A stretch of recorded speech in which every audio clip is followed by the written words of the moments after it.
Welcome to Chronic Combat Conversations, a live look at our best bets, picks, and predictions with your hosts, TB Scouting MMA and The MMA guru, finally back after what feels like an eternity, really only about 2 weeks. We're back for UFC Vegas 23, or the second ever card on ABC, UFC on ABC 2. We've got a little bit of a hodgepodge, a giant card. Kevin Holland making his return after just about 3 weeks to step in for Darren Till to face the Italian dream, Marvin Vettori.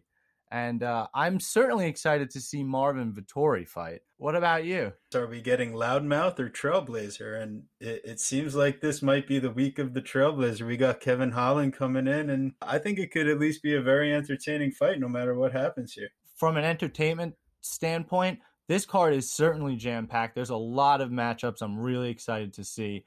Possibly none more than the co-main event between Arnold Allen and Sadiq Youssef. Two guys that maybe the fans may not know as well, but I think after tonight, you won't be able to forget them. You couldn't have said it any better. That's probably the fight I'm most looking forward to on this card because it'll tell us a lot about where those young prospects are. To kick off the card, we have Impa Kasanganay facing off against Sasha Palatnikov. Kasanganay dropping down from 185 to 170 for the first time in his career in the UFC, and Palatnikov coming off of his debut, an impressive knockout in the third round after weathering the storm in the first. So I think we're seeing a couple young guys here. The UFC is most likely trying to set up Kasanganay for some success. Impa Kasanganay probably should have been fighting at welterweight from the beginning.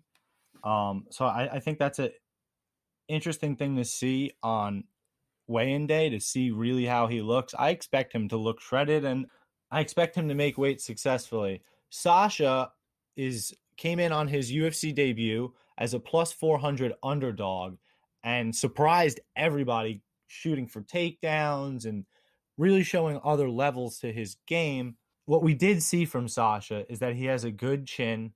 He's got solid striking, and his gas tank did seem to hold up pretty decently versus Kosei.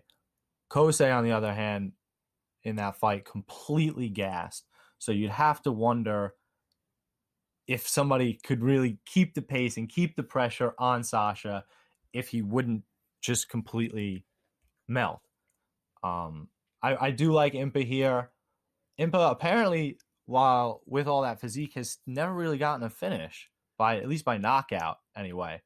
Looking at minus 295 for Impa and plus 240 for Palatnikov, and I can't help, I've initially felt like I might have wanted to play the dog here, and looking back at it, Sasha nearly gets finished in round one, and deals with an opponent that completely gasses out, whereas Kasanganay, he is still raw, he is still improving, but his move over to Sanford MMA, that's going to be a big one for his career. He did take his first loss. He did get caught off guard with that highlight reel knockout of the year by Joaquin Buckley. And, I think that's one of those once in a lifetime type of deals. He's going to learn from it. He's a very respectful, I really think that, like I said, that move to Sanford, I'm not sure exactly how he's going to get the win, but I do think it's pretty safe to say that he should come out victorious. He's going to have, probably a little bit of a size advantage, even though he's going to be the shorter guy. And he does have a little bit more experience, like we said, grappling. So it's very interesting to see that his submission is priced at plus 1,000 when he almost lands a triangle on Dana White Contender Series. Maybe that might be worth a little flyer, but for the most part, he's probably just someone that I would put in a little bit of a parlay. I probably would just keep it light because there is a lot of unknowns with these guys. Yeah. One thing I would look out for with Impa is that he tends to shell up when getting attacked a lot, and he'll dip down and kind of stick his head out there, and it really leaves him open to just getting hit a lot. So I would really look out for him in terms of shelling up too much. My pick, for the winner here would be Impa. Is that?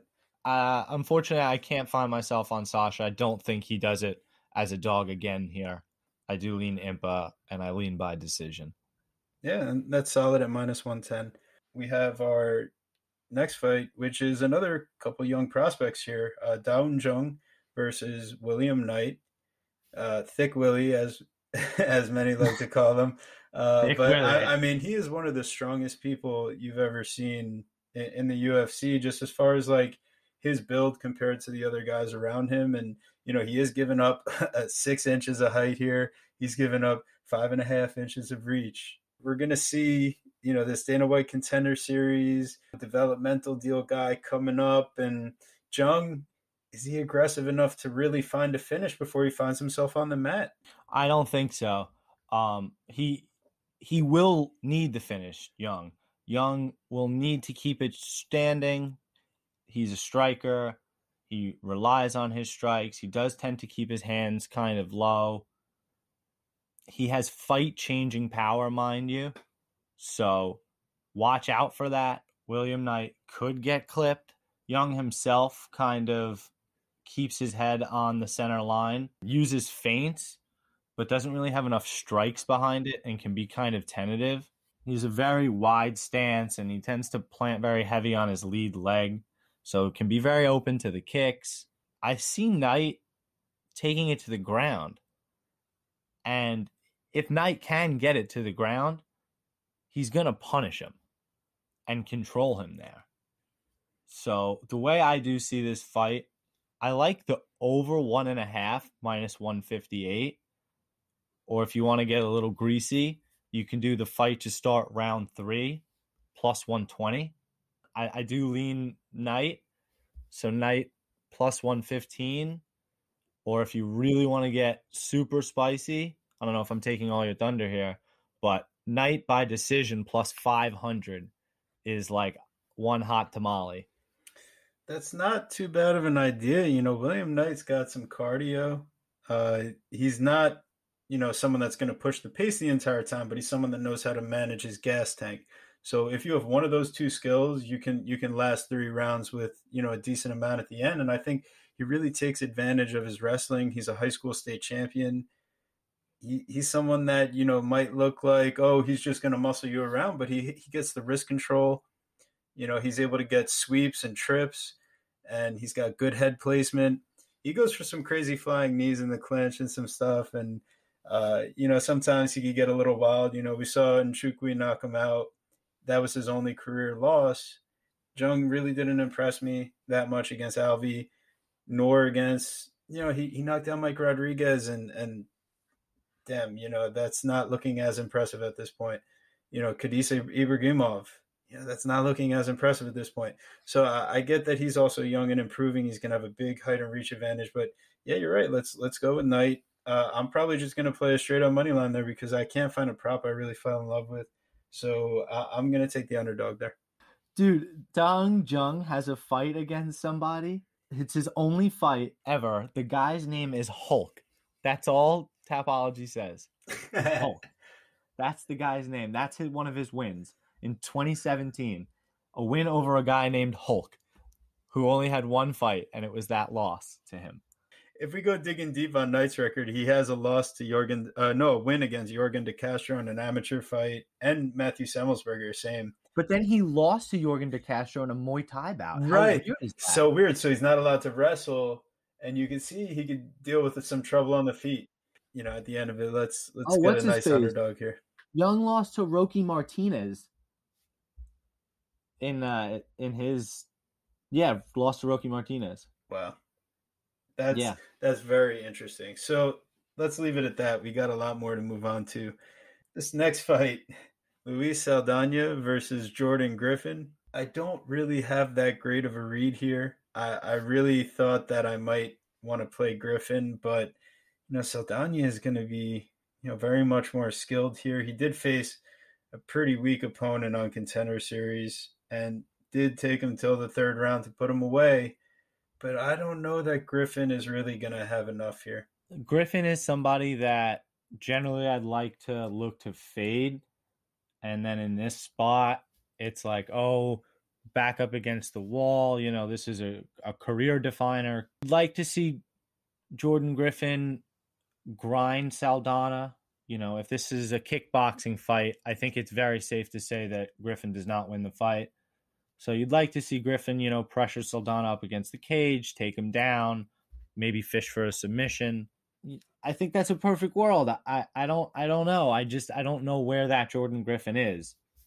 There's a Jordan Griffin that beat Derek Minner in 2018 in LFA. He's had a tough run in the UFC, a debut versus Dan Ige. No shame in losing that fight. Back and forth fight to Chaz Skelly, tough grappler. Was kind of getting dominated by TJ Brown before he caught him in a guillotine. And then, frankly, a poor showing versus Yusuf Zalal. So at the end of the day, you don't really know what to get with either guy. So it's probably a fight you should stay away from. Saldana is somebody that has a 100% finish rate. So he's got 14 wins, 6 losses, and in all 14 wins, he's won by finish. Like, that's so crazy. And again, this is his UFC debut, and he already has 6 losses. Like, he's certainly not afraid to lose a fight. So I don't know. I guess I would lean Saldana by decision plus 155. Griffin moneyline plus 126 doesn't sound too bad. I assume you're getting Griffin decision like plus 220 or something. Yeah, I'll stay away from this one. Like you said, I'll probably lean Saldana just because he's going to be more explosive in there, but I wouldn't be surprised to see anything happen. The fight's priced so closely. I think we could learn a lot from this one. But this next fight, I think is going to be very exciting to see how these two prospects match up in the grappling department. We have Hunter Azure, 9-1, coming in against Jack Shore, 13-0. Azure coming up through the Dana White's Contender Series, 4-time high school state wrestling champion. He also, he goes on to D1 in college, but he does hurt, both of his knees dealing with ACL. And you got Jack Shore coming in, 25 years old, so, 4 years younger. He's going to have, maybe a tad bit of a reach advantage, but 1 inch, we're not talking about much here. So really, this comes down to, is this fight going to play out where Jack Shore can dictate the grappling pace and grind it out? Or is Azure going to be able to use his little bit of a more well-rounded game plan to give him a little bit of a trouble and steal a couple rounds or get an early finish? I can see this playing out either way, so I think I might just be trying to see how this fight plays out because I think it's priced appropriately. You have the line plus 142 for Azure. That's extremely fair. I think that you've got a really interesting matchup here. The biggest discrepancy between these two guys, and it's quite glaring, it's the level of competition they've faced. Hunter Azure's faced, Brad Katona and Brian Kelleher, and I guess the likes of Cole Smith, who is still, better than who Jack Shore has faced in Aaron Phillips and Napoleon Hernandez. Sorry, I probably didn't pronounce that right. But either way, either way, you can only fight the guys that you're set up to fight, right? So what we've seen from Jack Shore is everything that you want to see from Jack Shore.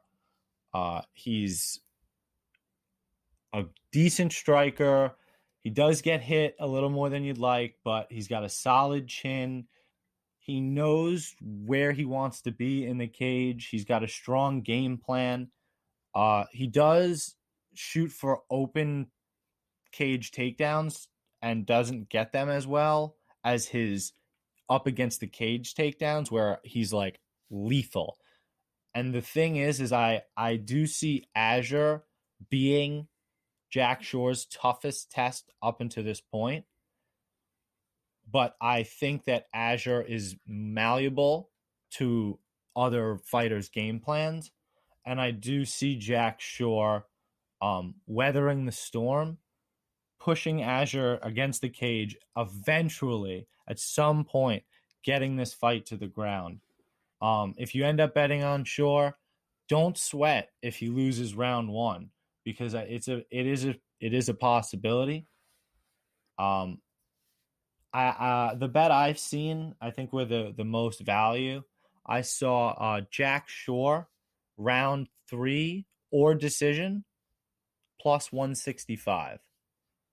And Yeah, I think it lets Hunter be tough and lets his cardio fail him, and lets Shore either sink in that submission later in the fight or, grind out a decision. That's a pretty good read. I have to agree with your scouting notes, especially about Shore's grappling. What we'll add, I know we talked about it separately. Jack Shore keeps his hands down. Could be a little bit of an issue when he throws those low kicks. He really sticks to the low kicks, the jabs, straights, like very disciplined, does well moving. He should be able to survive the storm. And like you said, that round three could be really interesting. Yeah, I'm gonna lean towards Jack Shore, but I think I'm gonna stay away from playing this one. Yeah, one of the things that did trouble me about Azure is that he's very limited in his striking combinations. And one of the things that I think lead to his cardio issues is that he tends to throw everything into all his strikes because he's really looking for that knockout, but also because he believes that he can rely on that wrestling. So yeah, I'm going to overthrow all my strikes. Come here and try to take me down. I dare you. I expect Shore to wear down Azure as time goes on. That's why the 3-year decision might be a good play here. I could see maybe there's a slight chance for a spoiler. I will stay away from playing the dog. I think the bigger spoiler would be Jack Shore going out there and getting a quick round one sub and shocking everybody. Yeah, I agree with that, especially given the wrestling background that Azure has, and you would imagine, he could use that to translate, especially when he's fresh. So I will agree with you. I would be shocked to see it finish early. So a fight that I wouldn't be shocked to see finish early, we have Yorgan De Castro versus Georges Danho making his return to the octagon. What has it been, 5 years, 6 years? I mean, Danho, the last time he fought, it was a technical decision that he lost. And let me tell you what happened. It gets to the third round. We're a minute in. He gets punched in the dick.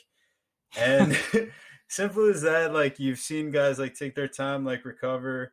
I think it might have happened once more earlier in the fight, but like 30 seconds in, he just goes like, I can't keep going. That's it. So the ref is like, are you serious? He's like, yeah, no, I can't do it. And then it goes to the scorecards, and they're like, all right, well, we have to score round three, even though there was only 1 minute of like no action. So they end up giving the decision to his opponent, and it was just so weird. He also has a draw on his record. He very much looked like he was on steroids back in the day. He's pulled out of 3 fights that he was scheduled to be in recently. I just don't see Danho really being the guy here. I know De Castro had that great knockout win at Tafa, and he lost a couple, guys that the UFC are trying to push, Felipe and Hardy. So now he's getting a little bit of a cupcake opponent here, a guy that they're probably just trying to have ride out his contract. I'm going to take De Castro early on a knockout. I'm sure that the value is not so great, but what are you seeing? I actually see it a little bit differently. I see these big boys. I see it dirty. I see it sloppy. I see it slow. I see it grinding. Yeah, listen, Jorgen De Castro, sure. He needs that first round KO. Shit, they both do. Their cardio, like, he doesn't have cardio, Jorgen. Like, it's nowhere to be found. I mean, you saw that in his last 2 fights against decent opponents, relatively decent opponents. I think the value is on the over 1.5 minus 102. Yeah, sure. If you want to bank on De Castro by first round knockout, like that's the only play. I think it was like plus 200 or something, like plus 220. I don't know. It's just, yeah, it could happen, but we've seen it also not happen. We haven't seen this guy in the octagon. I don't even know if he's going to show up on Saturday. So I'm going to expect him to be kind of timid. Listen, could he one shot and Rampage Jackson this and just fall over and not want to be there? For sure. Then that minus 200 should be a minus 2,000. But if there's any ounce of this guy that actually comes to fight, I like the over. This might be one of those ones you really want to wait until the weigh-in. Especially, I mean, we're talking about someone that hasn't been in the octagon for 6 years almost at this point. So Yeah, you know what? Let's chill on putting down something heavy just yet on this fight because DeCastro minus 320. Don't Yeah, put that's probably don't put fair. anything down heavy on this fight at all. Yeah, you know what? That's probably the right way to go with that. As much I, as we could say in hindsight how much DeCastro looked great, blah blah blah. That's baked into the price. We're seeing that. So yeah, you know what? and just to finish that up, the other couple notes I had just in terms of props were the fight to start round 3 plus 138 and DeCastro by decision plus 420. Obviously, you can see my line of thinking. Again, I don't think I'm going to play any of those, but I do like to kind of have them in my notes for when we finish up here. Like you said, maybe we keep it light on that one. Yeah, Maybe we throw them in the baby parlay that I had started earlier. Just the keep it light parlay.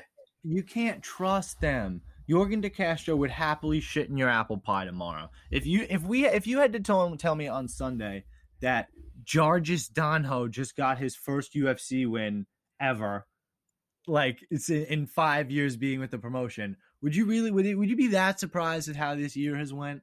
I guess I really wouldn't be as surprised anymore. So, like, right? We saw, who was it? Khalil Roundtree lose that stupid fight. Like, we've seen guys just be so stupid for no reason. And this could very easily be one of those fights. So that's why I like the over. In our next matchup, John McDessie inviting Ignacio Bahamondes into the octagon here. And, this feels like a setup fight to me. But once again, we're talking about a Dana White Contender Series guy coming up, making his debut against a veteran opponent. Could he wither under the bright lights here? That's what's kind of making me want to stay away. McDessie has 17 UFC fights, right? No, I just made that up. No, I didn't make that up. No, I didn't make that up. Come on. Yeah, he has 17 UFC fights. John McDessie has 17 UFC fights, and in that time, he has attempted 0 takedowns. Talk about old school. This guy has fought on 4 different GSP headlined pay-per-views.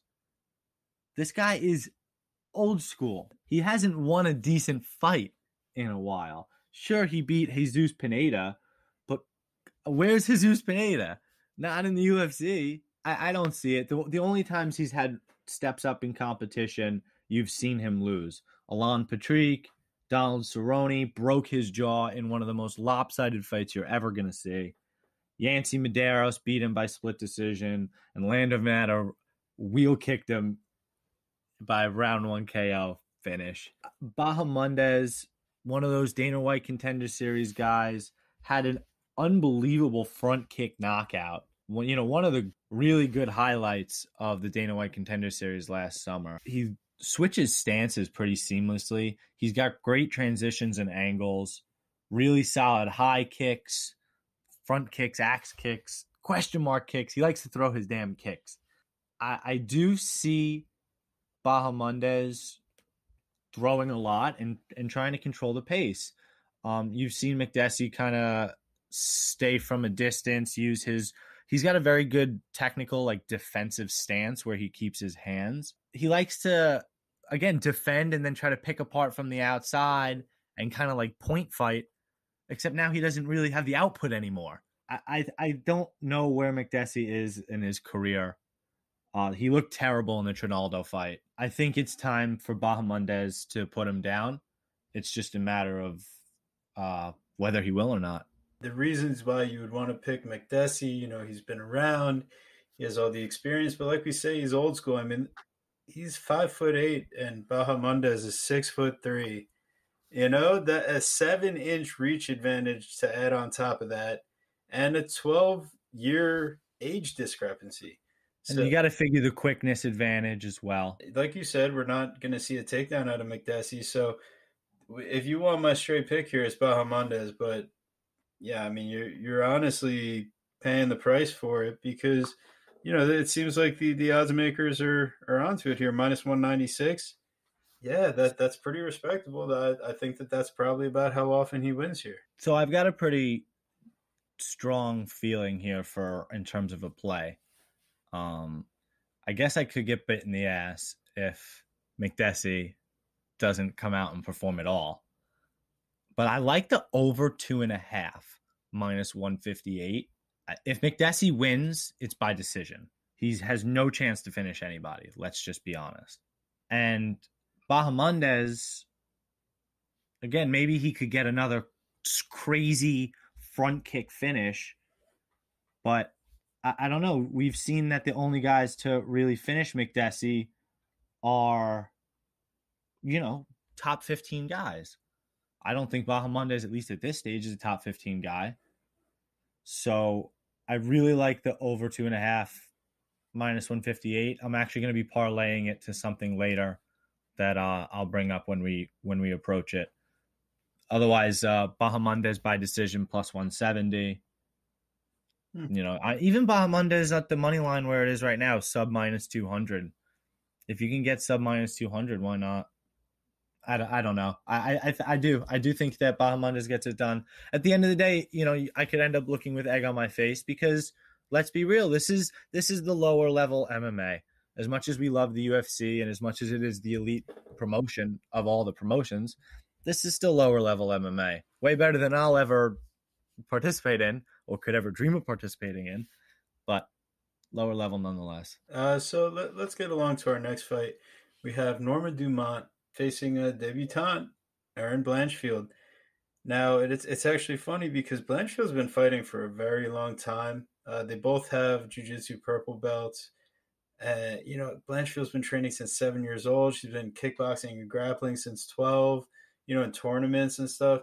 So this is someone that, even though she's 21, she has all this great experience. And there's a reason she's being signed to the UFC straight out of Invicta off of a couple canceled fights here. I know they needed a short notice replacement here. Norma Dumont.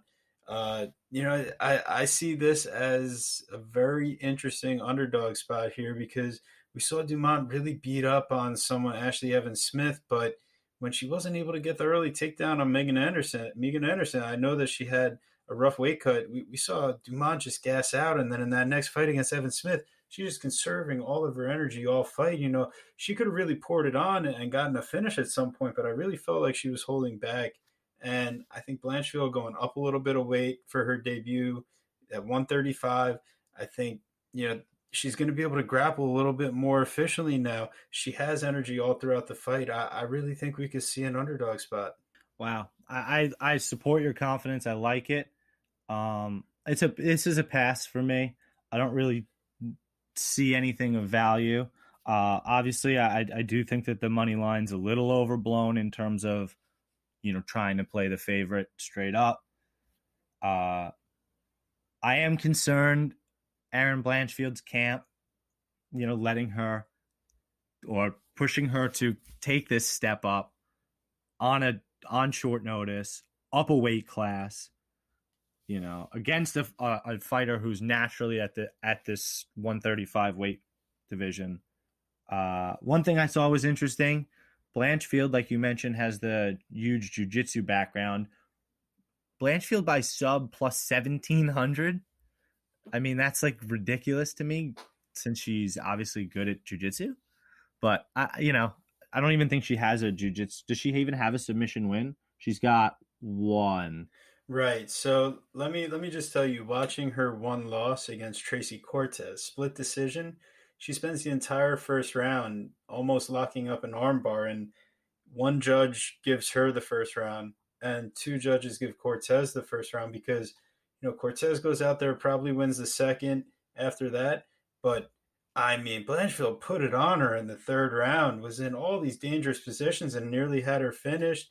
We're talking arm triangle attempt. And so we're talking about two times that she could have had Cortez finished out there. I think Dumont, I saw her have just a little bit of trouble grappling. She's very strong in the clinch and all that. But yeah, I think Blanchfield, she's a little slicker when it gets down there. I'll certainly be paying attention because Tracy Cortez actually fights next week. She's fighting Justine Kish. Yeah, so this is certainly a fight to be paying attention to in terms of fight night. In terms of bets, I'm nowhere to be found. And in terms of a side, catch me on fight day. Yeah, that's all right. Hey, listen, I think Blanchfield is like one of those big time prospects that I think because it's women's MMA, it doesn't get talked about quite as much as some of these other prospects. And to get her a plus 210 here on her debut, that you might never see that price again. And, it could blow up, but I'll take the chance on it. So that'll bring us right along. Got a solid pace here. We're looking at Scott Holtzman versus Matthijs Gamrot. And oh man, these guys match up pretty well. Gamrot's going to be a little bit bigger here. He's 7 years younger. He's coming off that really disappointing debut. And man, looking at Guram Kutateladze at this point, whew, now we know he's a killer. Man, I wish I really went with my heart and played that side. And I know some people are saying that there was a robbery, but nah, man, Guram won that fight. So Holtzman, his last fight, coming off of a brutal spinning back fist knockout against Aryush. And, 37, his first career knockout loss, 7-4 in the UFC now. He had lost 3 decisions besides that, but he's faced a high level of competition. Is Gamrot really going to be able to step it up here? What do you see? I see a really tough fight. I see Scott Holtzman, like you said, has a high level of competition, or at least certainly much higher than Gamrot's level of competition has been to this point. Gamrot was the favorite, a heavy favorite against Guram in his debut, and while he certainly, in my mind, won at least round 3, Gamrot did. I believe that was pretty much it. I'm not sure if I could score round 1 or 2 for him. It was a close damn fight. It was a really, really close fight. Holtzman, you kind of know what you get with Holtzman. He's a fairly middling fighter that, was really known for his chin, and his chin just got cracked for the first time. Barring anything crazy on weigh-ins, I do lean Gamrot here. I think that he's going to have the real fire in his belly to get the win back. I think that Scott Holtzman's style leaves him a little bit open to the grind. He throws a lot into his strikes, and I think that Gamrot can grind him out, and we know that he's going to shoot for takedowns. So it won't be a matter of if, it's a matter of when Gamrot takes Holtzman down. And I don't think Holtzman will be able to get up. Yeah, and I think everything that we just talked about is completely factored in to the money line. You got minus 230 for Gamrot, you got plus 190 for Holtzman. I don't necessarily see a clear path to victory for any of these guys. Maybe you could say that this fight is going to go the distance, minus 182. Baked into the price. So yeah, this one, Gamrot by decision plus 100. But yeah, that's it. Like, baked into the price. Nothing that I'm sprinting to go do. Nothing that I'm itching to throw all my money on. Nah, maybe you throw Gamrot in the stupid parlay I started. So you got like Impa, you got Jorgen De Castro, and you got Gamrot. If you want to throw together like a little degenerate parlay, that's probably like the fights that I want to stay away from, but I still feel like, something like maybe Bahamondes finds his way in there. But yeah, I think I'll leave it at that for this one. Sounds like a full card parlay at this point, but I like it. Well, yeah, let's get into some more solid picks here, because I think I have a good spot on this one. We got Jim Miller versus Joe Solecki. And man, I think this is a showcase fight. Jim Miller, the name that everybody knows in UFC at this point and loves. And yeah, I could see this as a showcase because, we see Solecki coming off Contender Series. He's got a submission. He's got a decision win. He faced a couple guys that, probably weren't quite on his level. And we're talking about someone that has a legitimate black belt. Now, you could say the exact same things about Jim Miller and everything he's done, but this isn't Roosevelt Roberts. Joe Solecki legitimately knows what he's doing out there, and I can't see him putting himself in a bad position and letting Jim Miller capitalize on it. So at this point, Solecki, he's going to be one of those guys that, I might just feel comfortable enough to say minus 240. I could take him straight up with another play that I'm thinking about coming up here. And, maybe you throw that in a little parlay, because I do really like the side of Joe Solecki. And, do I necessarily think that he can submit Jim Miller? maybe not, but plus 115 for him to win by decision. He's got one knockout, six submissions, and two decision wins in his career. One of them being in the UFC. So it's not like he can't go to decision, but say he does just kind of overpower Jim Miller, because we saw Vince Pichel kind of put Jim Miller in some bad positions and he almost got guillotined. Yeah, I don't see that happening to Selecki necessarily. So he gets a little more time to work in control. Could we see a submission plus 500 for Selecki? He might want to collect that name on his resume, and if he could touch him up a little bit, it might make it a little easier. It certainly sounds like it's worth a sprinkle. Selecki does have a lot of wins by submission. One thing I will say about Jim Miller, because I don't know how many more times we're going to get to break down his fights, he is lost to not. I don't mean just the best of the division. I mean some of the best fighters of all time. Benson Henderson, Nate Diaz, Donald Cerrone, Dustin Poirier.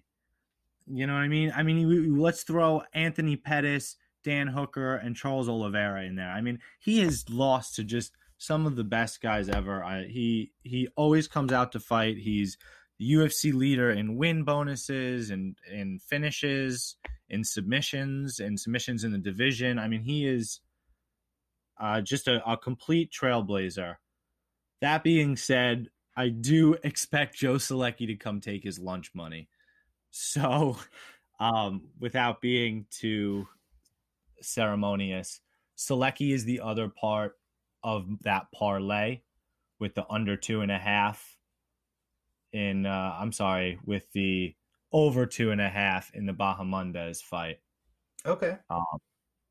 So you parlay Selecki and over 2.5 in the Bahamondes fight, and you get plus 131. And I dig that. Sounds pretty solid to me. Sounds like we're pretty sold on Selecki. It sounds like we should get to the next fight, which is also going to be a bit of a banger. Mike Perry versus Daniel Rodriguez. I know you're excited for this one. So I'm excited to, I'll just be honest, just so you can do your breakdown too. I'll be honest, I'm excited to watch. I have no idea still really where I'm betting. This to me is still a very much a weigh-in play. I feel like D-Rod is not above missing a pound by a pound or two. We know that Mike Perry is suspect to miss by a few pounds. I want to see how they look. I want to see into their eyes. I want to see where they're at. I expect this fight to be very interesting. I'd like to see Mike Perry get his career back on track. I'm not sure that he will. Daniel Rodriguez probably should have beaten Nicholas Dalby. I thought that was a little ridiculous that he lost. He maybe lost round 3, maybe, but certainly won rounds 1 and 2 from my standpoint. I guess if you forced me to pick at this exact moment, I lean Daniel Rodriguez, because I think that Mike Perry is just even less dependable. I just have no idea what to expect from him. He used to be a guy that you could at least expect a really good fight, against good competition. See his Paul Felder fight. But I don't know. Listen, he looked great against Mickey Gall, but he didn't miss weight. And then he, wrestled for like 10 minutes. I don't know that he'll be in shape to do that with a bigger and frankly much better opponent, at least than Mickey Gall in Daniel Rodriguez. Yeah, listen, given all of Mike Perry's off the octagon issues, should I say, I mean, they've been detailed elsewhere, and like it makes me want to root against him. It makes me want to bet against him, and to try to just take the unbiased approach here. I see Rodriguez 3 inches taller, 3 inches more reach. He is a couple years older, and he does train out of a pretty good jiu-jitsu gym, 10th Planet. He's southpaw, makes it a little interesting. I could see this going like the Tim Means fight, But, if Mike Perry shows up in shape and doesn't gas out, that could also not be a good thing for Daniel Rodriguez. That Dwight Grant fight sticks in my memory because, man, he got dropped, counter shot, and Mike Perry is not beyond dropping someone. He's got 11 knockouts on his record for a reason, four of them in the UFC. It's been a while since he's had a knockout, 2017 in September. So, we're coming up on almost 4 years since he's gotten a knockout in the UFC, and if there's a way for him to win, that's probably it for me because I don't unless All things right. completely change. Wait, Damn. here's my harebrained theory. For the first 3 minutes of the Tim Means fight in his last fight, he looked good. He took Tim Means down. He was controlling him. He had him on his back. He almost had him in a rear naked choke. Yeah. And then after he got up, he muscled his way up to his feet, and after that, he was completely exhausted right after that 3-minute mark in the first round, and then never really came back. Yeah. So my harebrained theory is if you're really feeling completely fucking crazy, Mike Perry by submission plus 1,800. Right? Because I mean, if he takes him down and uses all this wrestling, which D-Rod is this big lumbering guy who's going to be a turtle off his back. He's not going to the wrestling pressure of Mike Perry. If Mike Perry does have him down, I don't expect D-Rod to be able to get up super easily. I imagine Mike Perry gets that submission. I feel like it was something he was working for, and if he comes in shape, he might not gas out trying to get it. So I don't know. We've seen crazier things happen, but yeah, I mean, if you want to throw a couple shekels on it, hey, that's your prerogative for sure. But yeah, like I'm probably staying away. This fight will be extremely entertaining. At least take that out. I don't know. It might go to a decision. I almost like the over, and the bookmakers kind of feel that way too. They don't really necessarily see a finish in this fight. They could see it like a more grind 'em out kind of fight. So as exciting as I would hope this fight would be, it's possible that there aren't fireworks for it. I don't know exactly what to expect. Yeah, I think that's fair to say. And for those reasons, I'm picking Rodriguez, but staying away. Get into our Probably the same. Yeah, let's get along to another very interesting fight as far as intangibles go. We have Nina Ansaroff now going by Nina Nunes, but I think we'll just call her Nina to make it a little bit easier. Don't want to cause too much confusion. Nina, new mom, beautiful family, facing Mackenzie Dern, not so new mom, also beautiful family. I mean, we got the mom fight here. I saw someone posting that like Michelle Watterson would be jealous if they made this for like the the mom fighter belt or whatever. She would get left in the dust because that's kind of her thing. But yeah, I could see a lot of ways that this fight plays out. If Ansaroff keeps it standing, she could dominate in that department. If Dern is able to use her not so great wrestling, but maybe she gets a little scramble here. Maybe she falls down and gets jumped on top of like the Marcos fight. Maybe something crazy happens where she almost gets knocked down like the Cyphers fight, but grabs onto the leg. There's a lot of crazy things that seem to happen in Mackenzie Dern fights. So I'm not rushing out here to place a bet on this fight, especially since, like we said, Nina Ansaroff coming off a very recent pregnancy. So there's a lot of factors that we just don't 100% know. And I respect the hell out of them. I can't imagine giving birth, let alone fighting in general. And they did both. I mean, come on. That's incredible. Like, you got to give it up to him. And I'm excited to see how it plays out because I think Nina's coming in ready. Which one do you have a harder time imagining, giving birth or fighting in the octagon? Damn, I got to say giving birth, man. I mean, that's just like, I mean, come on. Like, at least I could imagine fighting in the octagon. But like, listen, she did just give birth about, what was it, like 5 or 6 months ago? I mean, it's super recent. The one thing that does really worry me, and Mackenzie Dern was quite candid about it in her interviews lately, is just how much of a hormonal and like muscle change that is to a woman's body. And like, when you're an athlete, I can only imagine like, I mean, having to have like, a menstrual cycle and trying to cut weight, like all these things, like, but then like to give birth to another human and then try to get back into fight shape. I mean, that's like really, really crazy. And I mean, you have to figure that her life has changed a little bit since the last time she fought. Um, Nunes, her wife, has supplanted herself as not just the woman goat, but probably the best fighter of all time. I mean, she's just unstoppable. So money's not really a thing. I, I don't know. I like this fight at even money, and I certainly liked getting Nina at a dog price. But you're telling me I can get the the more active, the younger fighter um with a much more clear path to victory at dog odds. Yeah, plus 114 for Dern. It's super interesting at that point. We know that Mackenzie Dern's striking is a little ugly, and we know that she doesn't have any sort of great wrestling game or some sort of takedown offense that she's going to grind and take this fight to the mat. But I do expect it at some point to hit the mat. So I don't know. This is not a fight that you want to burn all your hard-earned money on because there's so many question marks. But I do think I lean Dern here. Whereas coming in, I really did think I would lean Nina. I've flip flopped. I've certainly flip flopped at certain points, but I do. I think I'm going to land on Dern. Yeah. Maybe I listen. Dern, another person that's not afraid to miss weight. So let me see how Dern looks. Dern comes in shredded, looks great. We know that Ansarov is going to be in shape. It's just that, fight shape and scale shape is different than fight ready.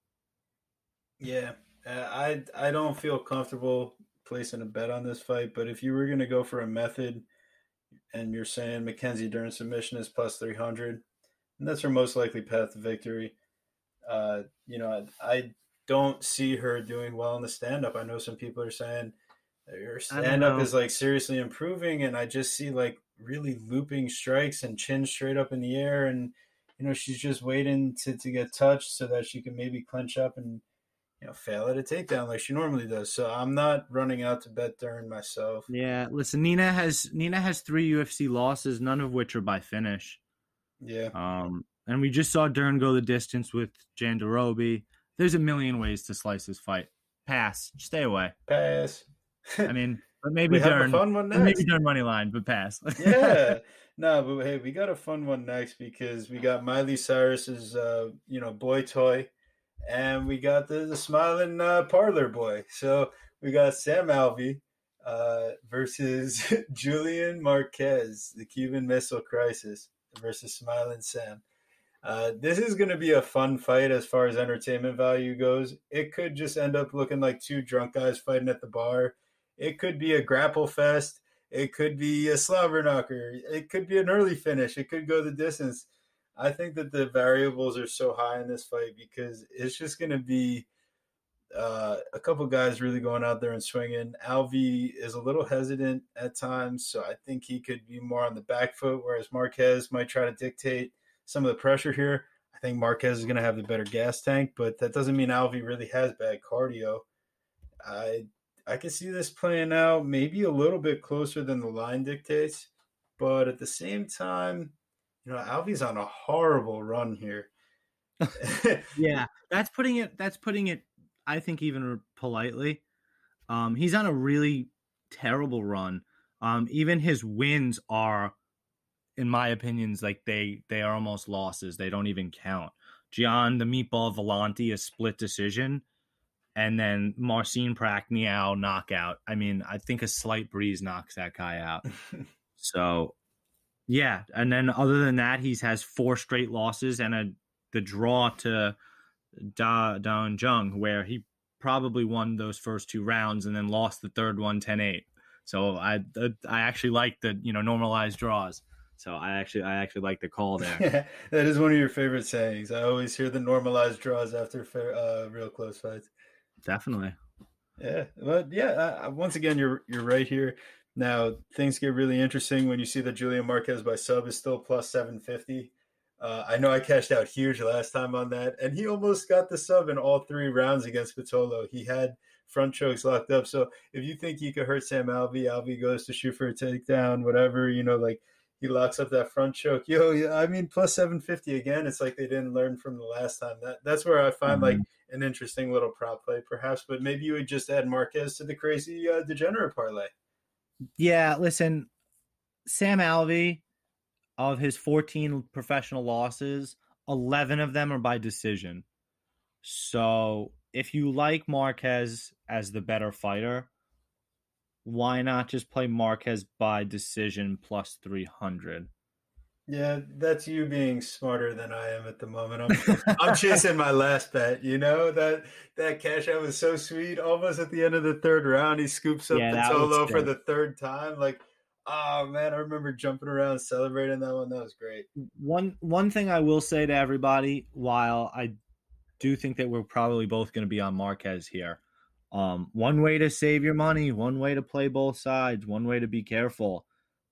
How about the over 2.5 plus 116?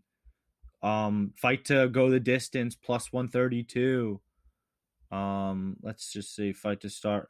Yeah, just to look at that, fight to start round 2 is minus 320, and then the fight to start round 3 is minus 126. Like, they're figuring that this fight is gonna go, yet you can get juiced money like on the over.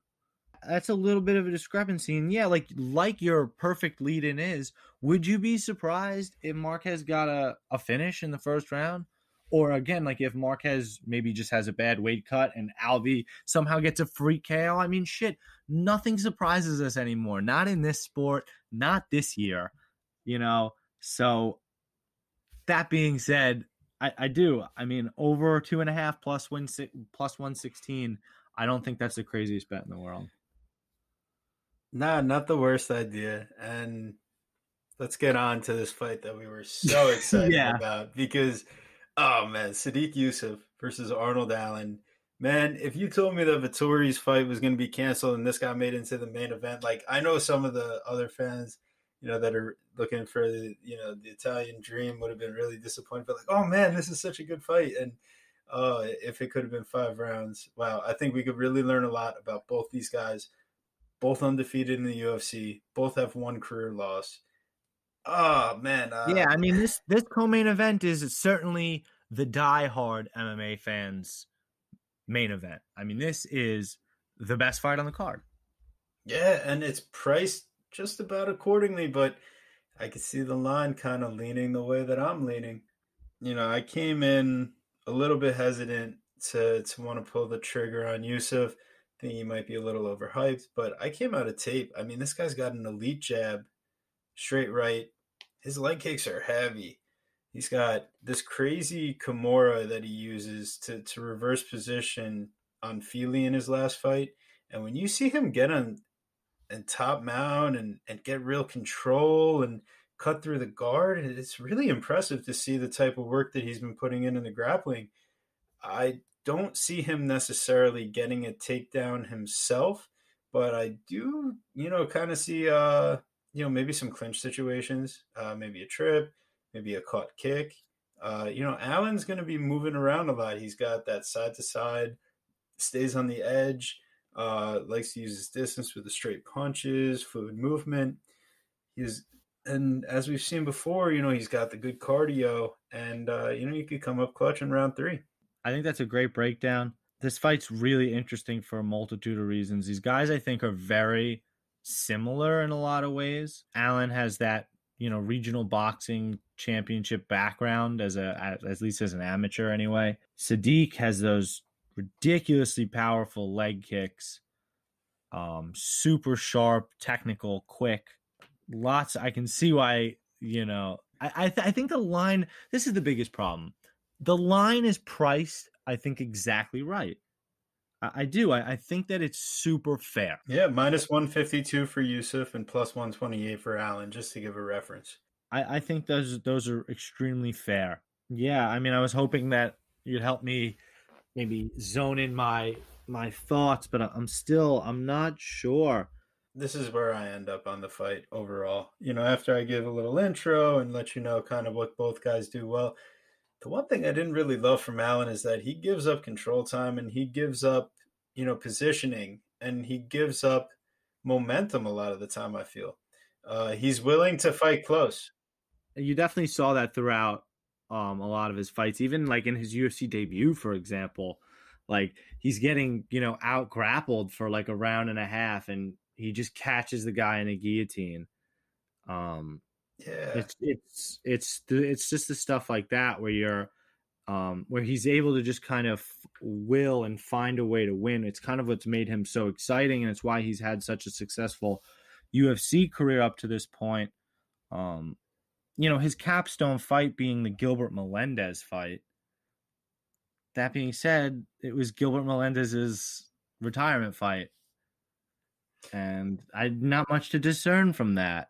Inversely, Andre Fili versus Arnold Allen, for example, would be a really interesting matchup to make like in the future. So the fact that I think that that's an interesting matchup kind of puts me on Sadiq Youssef, if that makes probably no sense. But I see you trying to connect the dots with the MMA math, but like if you just look at their records and how things have happened for them, and you get an idea. One, we talk about the level of competition. Yusuf has fought Fili, in his prime. Mowgli Benitez, in his prime. Shaman Moraes. Mokhtarian, not as impressive, but on Dana White Contender Series, he fights Mike Davis to a crazy fight. I mean, that was super entertaining, and he ends up getting a pretty decisive unanimous decision. So, I know he's not out of the biggest gym, Team Lloyd Irvin, not the most guys training, MMA and UFC out there, but, it seems like he has something good going on because he does do a lot of grappling work. And I could see that being a path to victory here because, for Allen, you see, okay, so he's won a few unanimous decisions. He's facing Mads Burnell back in 2018. He's losing that fight until he gets the front choke in the third round. Amir Khani, split decision. Omer, round 3 submission, like we talked about. So we have a few fights that he really didn't end up looking great in, but ends up gritting his way back. I don't know that Youssef is a guy you grit your way back against, man. I'm putting a straight play on Youssef. That's probably my biggest one. I get it. I don't know if this could be Arnold Allen's coming out party. I find myself very, very conflicted. Arnold Allen, it could be just a case of, done the best with what he's got. I mean, grinding win over Gilbert Melendez, grinding win over Nick Lenz, grind the win over Amir Khani. Tough, tough, tough. And this is why it's so exciting. And if the UFC making this fight the co-main event doesn't show you what the UFC thinks of these guys, how about who they were supposed to fight before they fought each other? Sadiq Youssef was supposed to fight Edson Barbosa, and Arnold Allen was supposed to fight Josh Emmett, and then he was supposed to fight Jeremy Stevens. It's obvious where the UFC was pushing both of these guys. Yeah, so I mean, I guess I am really excited to see how it plays out, but I just got that good feeling. I'm putting a few units on Yusuf straight up. Money line straight up. Yeah, money line straight up. I just got a good feel about how the fight's going to go. They're giving me a close enough line where I could still make something on it. I mean, well, if you have a good feeling of how the fight's going to go, what's the prop?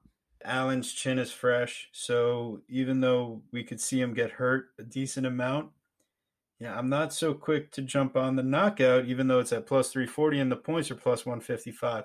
So it seems like the line's kind of already on to what I'm thinking. It seems like it's, fairly priced, and I'm not too sold either way. But that submission plus 2,600, that would just be stupid. I don't see that happening. That's hysterical. That's not happening. Yeah, I do like, just to be clear. I think I do like either guy by decision. So it would be Allen by decision plus 250 or Sadiq by decision plus 155. I probably lean your way with Yusuf. I'll be staring at weigh-ins. I'll be scouting for the next 24 hours and I don't know, panicking and freaking out, and certainly very excited. It's a great fight. Yeah, and so let's talk about the main event now, where we were saved. First we were supposed to have Darren Till, and he falls out with a broken collarbone. Vettori doesn't necessarily believe it. Doesn't matter. So here we go. We got Kevin Holland, loudmouth, trailblazer, stepping up short notice. here he is coming off of the biggest stinker of a main event performance that we've seen in recent memory. Which And is which I don't know if we call it a stinker. It's exactly what you and I rooted for. yeah, no, so hey, listen, I'm there clutching my, my gigantic bet to save my night on Derek Brunson and just loving every minute I'm seeing. The second he trips in the first round, he ends up on his back. And man, it just seemed like everything was destined to play out that way for Brunson that night. And tell me why I'm getting the opposite feeling coming into this one. Like, I know you talked about it, but how is this line this wide? Everybody loves Marvin Vettori, man. He is. Oh man, he's Vegas like the loves beefcake. what? Vegas loves him. The UFC obviously loves him. They're putting him in another main event spot. Minus 350. Listen, man, he's on a 4-fight win streak. He probably gave Israel Adesanya the biggest run for his money, other than the obvious in Kelvin Gastelum and Jan Blachowicz. So, yeah, I mean, it's an interesting fight. What I think is fairly obvious, at least at this point. I guess we could end up eating our words, right, if we look stupid, but we could always feel that way. I think it's fairly obvious that minus 350 for Marvin Vettori is way too high. It's a complete overreaction by the public to him getting washed by Brunson. Marvin Vettori is a relatively low output fighter. For all his strength, for all his muscles, and all his beefcake, he has fucking pillows for hands. He's got maybe 2 knockouts on his professional record. He doesn't even necessarily he doesn't have speed. He doesn't have like some sort of insane athleticism. He's a great fighter. Don't get me wrong. He's clearly a top 10 guy. Obviously top, headed to the top 5 and beyond. Him versus Robert Whittaker. I'm on Whittaker. I mean, him versus the best guys in the division. I think they give him a lot of trouble. He may have an interesting style for somebody like Israel Adesanya, but I don't know. I guess we'll talk about the fight at hand more specifically. Which Vettori overpriced at this position. Have to play props, and maybe the over. Maybe you want to play something like that. Let me see.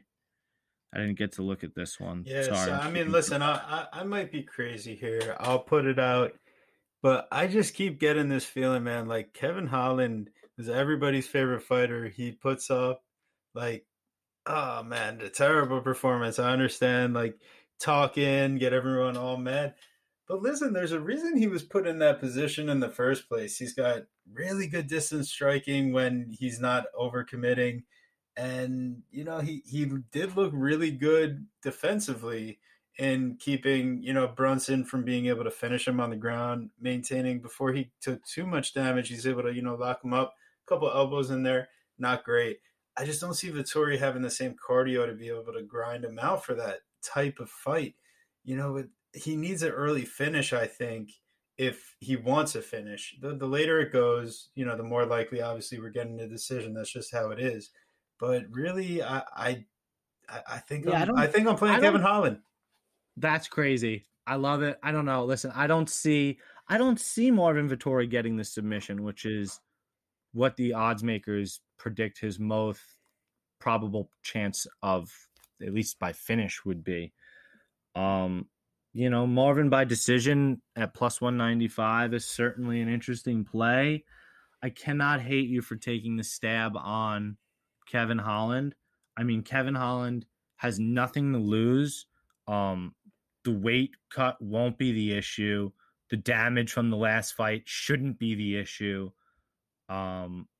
He's still, even after that terrible fight with Brunson, still one of the top 5 most accurate strikers in UFC history. And that's not a fluff BS bullshit stat. I mean, that is as legit as it gets. You don't get that stat, over 500 strikes, like in 3 fights. Like you have to amass that stat, and he's earned it. The problem is that Marvin Vettori is a pretty accurate striker himself. I like any of the round props. I like the over. Maybe if you want to fight to start round 4 minus 128. What's the total under over at? Probably 2.5. Yeah, the total under over 2.5 is minus 142. Why not? I'm trying to stay away from the size because I don't really trust Vittori at that value, and I do like kind of Holland a little bit, which is so funny because I don't really know many people other than us that were on Derek Brunson, and now I don't really know any people other than you for sure that's on Holland here. Yeah, I just see, Vittori's very excitable. I could see Holland's trash talk working a lot more on him than it did on Brunson. Brunson was stone cold and he really played it perfectly. He's really learned in his career. I mean, Vittori, I know he uses it to his advantage a lot of the time, but Brunson was giving up 4 inches of reach. Vittori's giving up 7 inches of reach. I Uh, could see it a little differently this time. Actually, I see Holland maybe like not talking as much because I was listening to an interview and Marvin's like kind of itching and waiting for Holland to give him that extra mm, like twist to get under his skin and nudge him. And I could see Holland getting up on the weigh-ins tomorrow and being quiet, being silent, and mm. Marvin doing the talking, and Holland just having some shit-eating grin, nodding. Like I Oh. don't know why. I'm kind of What's seeing the that, line on that one? right? And the thing I see with that is like I think that would get under Marvin's skin even more because he's expecting a certain reaction. He's expecting the trash talk. He's looking for an extra reason to get mad at Holland and put a capstone on this performance because he also said that after he's picturing this win, he's calling out Israel Adesanya. So Yeah. So I here, don't here I know. am, man. I'm putting my feet in the sand. I'm sticking in the heels. I'm dragging. You can't pull me out of here. I don't think. I did pick Hermanson in the in Vittori's last fight, so I'm just looking for an opportunity to fade him. I don't. We've been dying to fade this fucking guy. Yeah, and listen, I mean, he's very entertaining. It's just so funny. He's such a big meathead. I don't know that he necessarily gets knocked out because he's got such a blockhead. But I think that it's not going to play out where he looks like minus 350. I don't think he wrestles like Brunson does. No, no chance he looks like minus 350. And you know what? And again, these guys have all ego. It's all ego. Yes, you're going to see nothing but trolls on Twitter say, "Why didn't you take him down? Why didn't you take him down?" Bro, like it's ego. Like he wants to fight and win his way. He's not just going to go out there and chain wrestle like Brunson because that's what Brunson does. Vittori wants to beat him Vittori's way. And beating him Vittori's way, I promise you, should look closer than minus 350. Yeah, a lot of jabs and straight lefts, and he doesn't have the reach to make up for it in this fight. Yeah. No, that's huge too. The size will be all closer this time around. Yeah. So, okay, sounds like. You have a much stronger feel on this main card. I feel kind of bad is that I didn't finish in my strongest, whereas I didn't have the strongest leans in the main, the co-main, or even the People's Choice and Mike Perry and D-Rod. But I tried to put a couple strong plays out there. I think next week's card is is a little bit higher quality, a little bit more condensed, a little bit smaller, but a couple more high profile fights. I'm so excited for this week's card. 14 fights. I really do love when it's a full day. I don't like those 9-10 card fight cards. I really love when they beef it up. Yeah, so I mean, okay, real quick. So my straight picks that I'm actually going to end up playing, I think, are going to be William Knight as an underdog. We'll have Aaron Blanchfield as an underdog for me. I'm going to be playing Sadiq Yusuf straight up as a favorite, and I'm going to be playing Kevin Holland as an underdog. Those are probably my straight plays. We talked about the degenerate parlay. Follow that at your own risk. Yeah. I'll probably play some of the things that you're saying because I generally like how you feel. I'm thinking maybe Dern money line. Thinking maybe Gamrot by decision. I really like my Shore round 3 or decision prop. That's one of my favorites. Maybe Saldana by decision. I really like all those I gave out on the night. I gave out maybe 4 props on the night. If I end up right, I mean, night money line, night by decision, and those overs.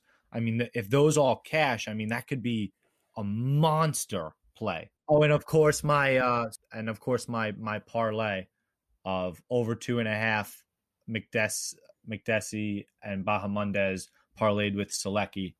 Yeah. Oh yeah. Don't forget about Selecki. That's another one of my parlay pieces there. So yeah. Hey, I think even though we don't have the biggest of names throughout the card this week, we're going to learn a lot about some young names and see where we could go forward with the future in the UFC. It's definitely a pleasure getting back to it this week after the week off, and see you guys on the other side.